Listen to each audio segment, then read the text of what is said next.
نماز پڑھنے والے اگر نماز کی روح سے آشنا ہو جائیں کہ یہ محض اوپر نیچے ہونے کی مشق نہیں ہے، بلکہ یہ اللہ کے حضور اپنی نیازمندی کا اظہار ہے، اپنے عجز کا اظہار ہے، تو پھر نماز ان کو وہ مقام دیتی ہے اور وہ شعور بخشتی ہے کہ جو بے نمازی کے نصیب میں کہاں۔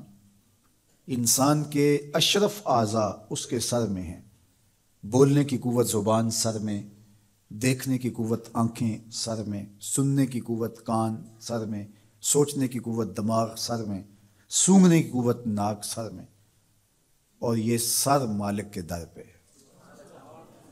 اور زبان سے بندہ کیا کہہ رہا ہے؟ سبحان ربی الاعلی، مالک تو سب سے اعلیٰ ہے۔ اور اپنا رویہ اور عمل کیا ہے کہ اپنی ناک بھی خاک پہ رکھی ہے، پیشانی بھی خاک پہ رکھی ہے، اور باقی اعضاء بھی خاک پہ ہیں۔ تو گویا عملاً یہ بتا رہا ہے مالک مجھ سے نیچا کوئی نہیں اور تجھ سے اونچا کوئی نہیں۔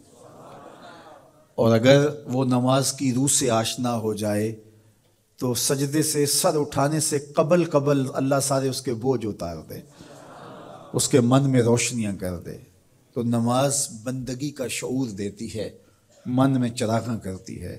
اللہ کے حضور جھکنے سے بندہ ایسا بندہ کامل بن جاتا ہے کہ پھر وہ کسی اور کے آگے نہیں جھکتا۔ تو اپنی اولاد کو نماز کی محبت دو، نماز کی ترغیب دو، نماز کی عادت دو اور نماز کا حکم دو، اور ان کی عادت راسخ ہو جائے، طبیعت میں پختگی کے ساتھ نماز کو اختیار کرنا ان کی طبع میں جم جائے۔ نماز ان کی طبیعت میں نظم پیدا کرے گی، ان کو نظم و ضبط کا پابند بنائے گی، اور ان کی صحت کی ضامن ہوگی، اور ان کے باطن کی طہارت کا سبب اور ذریعہ ہوگی۔ اس لیے کہا کہ اللہ کے حضور جھکنا نہ بھولنا اور نماز قائم کرنا۔ نماز کا تعلق اپنے آپ سے ہے کہ وہ اپنے آپ کو سنوارتا ہے، تقرب اللہ کے لیے اس کی اپنی عملی کوشش ہے۔ بندے اور خدا کا ایک ربط ہے نماز۔ اسی طرح یہ خیال کہ میرا مالک مجھے دیکھ رہا ہے، اس سے بھی تہذیب نفس ہوتی ہے، باطن کی تربیت ہوتی ہے۔ انسان ایک حصار میں آ جاتا ہے، ایک پہرے میں آ جاتا ہے کہ میرا اللہ مجھے دیکھ رہا ہے، اور پھر وہ قدم پھونک پھونک کے رکھتا ہے۔ وہ اچانک لوگ بیٹھے ہوئے ہوں نا، تو آج کل یہ سوشل میڈیا کا زمانہ ہے، تو کوئی کیمرہ سیدھا کر لے تو ایک دم مرتب ہو جاتے ہیں، اس لیے کہ اب ہماری تصویر آنے والی ہے۔ یا کوئی کسی کو کہے کہ جناب آپ لائیو جا رہے ہیں، تو وہ بالکل اپنی حرکات سکنات منظم کر لیتے ہیں، کپڑے سیدھے کرنے لگ جاتے ہیں، اس لیے کہ ہم لائیو جا رہے ہیں۔ وہ لائیو چاہے 5 آدمی دیکھ رہے ہوں، چاہے 10 آدمی دیکھ رہے ہوں، لیکن پھر بھی چونکہ ہم لائیو جا رہے ہیں تو اپنی حرکات سکنات مرتب کر لیں گے، منظم ہو جائیں گے۔ اور جب یہ یقین ہو کہ میرا اللہ مجھے دیکھ رہا ہے، یہ ساری حرکتیں وہاں لائیو جا رہی ہیں، تو پھر دل میں برا خیال بھی آنے لگے گا تو اس کو روکیں گے کہ میرا اللہ تو دیکھ رہا ہے۔